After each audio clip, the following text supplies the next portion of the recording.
ब्रह्मांड। आखिर क्या है ये ब्रह्मांड और इस ब्रह्मांड में पृथ्वी के अलावा और क्या क्या मौजूद है। हम मानव जो टेक्नोलॉजी में इतनी तरक्की हासिल कर चुके हैं, आखिर इस ब्रह्मांड में उस मानव का क्या अस्तित्व है। आज हम एक ऐसे विषय पर बात करने जा रहे हैं जो हर एक व्यक्ति के लिए ना सिर्फ रोमांचक है बल्कि सोचने पर मजबूर करने वाला भी है। हम बात करने जा रहे हैं हमारे विशाल ब्रह्मांड के बारे में। क्या आपने कभी सोचा है कि ये अनंत आकाश, ये विशाल सूर्य, चांद और जिस पावन भूमि पर आपका जन्म हुआ, ये पृथ्वी और ये चमकदार सितारे आखिर आए कहाँ से हैं। आज हम इस वीडियो में ब्रह्मांड से लेके पृथ्वी तक की अनोखी और रहस्यमयी कहानी को समझेंगे और जानेंगे ब्रह्मांड के बारे में कुछ ऐसे सच जिसे जानने के बाद आप भी हैरान हो जाएंगे। तो चलिए शुरू करते हैं।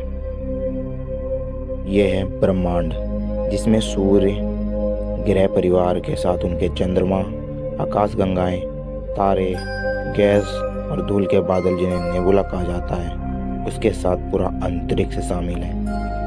ब्रह्मांड की ना तो कोई शुरुआत है और ना ही कोई अंत। इसका मतलब है कि यह अनंत है, लेकिन इसकी उत्पत्ति कई सदियों से बहस का विषय रही है।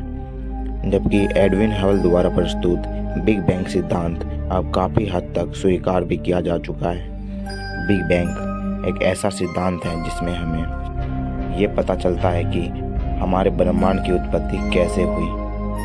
आइए इसे समझते हैं। इस सिद्धांत को समझने के लिए हमें जाना पड़ेगा आज से लगभग 13.8 अरब साल पहले, जब सभी पदार्थ के साथ धातुएं और गैस एक जगह इकट्ठी होकर शून्य में तब्दील हो जाते हैं, जिसके बाद उसमें उच्च तापमान और दबाव के कारण एक बहुत बड़ा विस्फोट होता है। उसके पश्चात पदार्थ के बड़े बड़े टुकड़े अंतरिक्ष में बिखर जाते हैं। विस्फोट होने के लगभग 300 करोड़ वर्ष बाद यही टुकड़े ठंडे होकर तारे और आकाशगंगाओं का निर्माण करते हैं। लेकिन पहले वैज्ञानिक सोचते थे कि आकाशगंगा जमीन से निकलने वाली गैसों से बनी है। फिर विज्ञान विकसित हुआ और बाद में पता चला कि आकाशगंगा तारे, धूल और गैसों का एक विशाल समूह है जो गुरुत्वाकर्षण बल द्वारा एक साथ बंधे रहते हैं। वैज्ञानिक दूरियों को लाइट ईयर में यानी प्रकाश वर्ष में मापते हैं, क्योंकि अंतरिक्ष के दो खगोलीय पिंडों में दूरियों को मापना बहुत मुश्किल है और इनकी बीच की यात्रा करने में हजारों साल भी लग सकते हैं। लाइट ईयर यानी प्रकाश वर्ष, इसको हम आसान भाषा में समझे तो एक ऐसा प्रकाश वर्ष जिसमें तय की गई दूरी 94,60,000 किलोमीटर होगी। आकाशगंगाएं मुख्य 4 रूपों में होती है और यह विशाल आकाशगंगाएं आकार और आकृति में भिन्न होती हैं। इसमें से पहले नंबर पर आता है इलिप्टिकल गैलेक्सी, दूसरे पे आता है इरेगुलर गैलेक्सी, तीसरे नंबर पे आता है बार्ड स्पाइरल गैलेक्सी और चौथे नंबर पे आता है स्पाइरल गैलेक्सी। हमारी जो आकाशगंगा है उसे भी स्पाइरल गैलेक्सी कहते हैं। इस ब्रह्मांड में अरबों आकाशगंगाएं हो सकती है और प्रत्येक आकाशगंगाओं में अरबों तारे हो सकते हैं।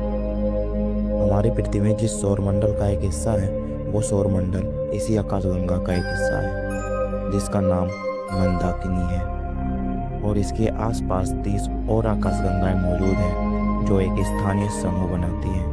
हमारी मंदाकिनी आकाशगंगा जो 1 लाख प्रकाश वर्ष के व्यास में फैले तारों का विशाल समूह है। हमारी मंदाकिनी के अलावा पृथ्वी से 3 और आकाशगंगाएं नंगी आंखों से देखी जा सकती हैं, जिसमें पहले नंबर पे है लैर्ज मैगेलेनिक और दूसरे नंबर पे है स्मॉल मैगेलेनिक और तीसरा जो आकाशगंगा है उसका नाम है एंड्रोमेडा। हमारी आकाशगंगा के सबसे नज़दीक एंड्रोमेडा आकाशगंगा है। इसे मंदाकिनी का पड़ोसी भी कहा जाता है। मंदाकिनी से इस आकाशगंगा की दूरी लगभग 22 लाख प्रकाश वर्ष है।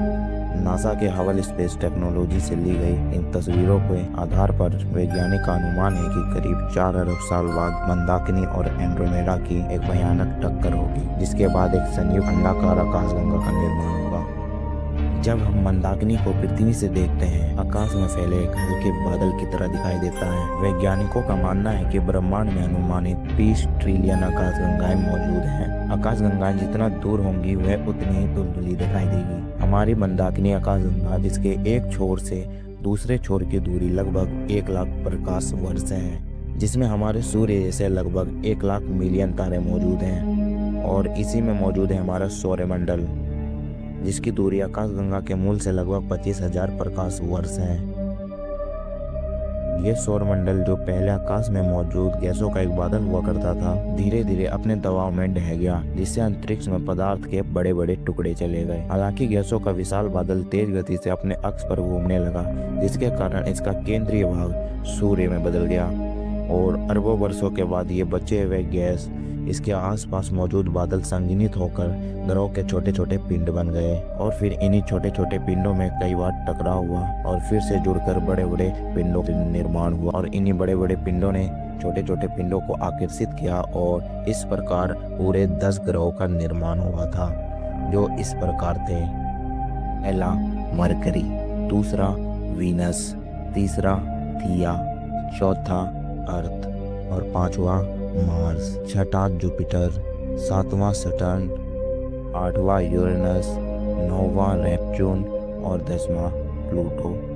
इन ग्रहों में 6 ग्रह ऐसे थे जिनके पास अपने शुद्ध ग्रह यानी चंद्रमा मौजूद थे, लेकिन पृथ्वी के पास एक भी चंद्रमा नहीं था। वैज्ञानिकों का मानना है कि चंद्रमा का निर्माण सौरमंडल के बनने के करीब 60 से 175 मिलियन साल बाद हुआ था।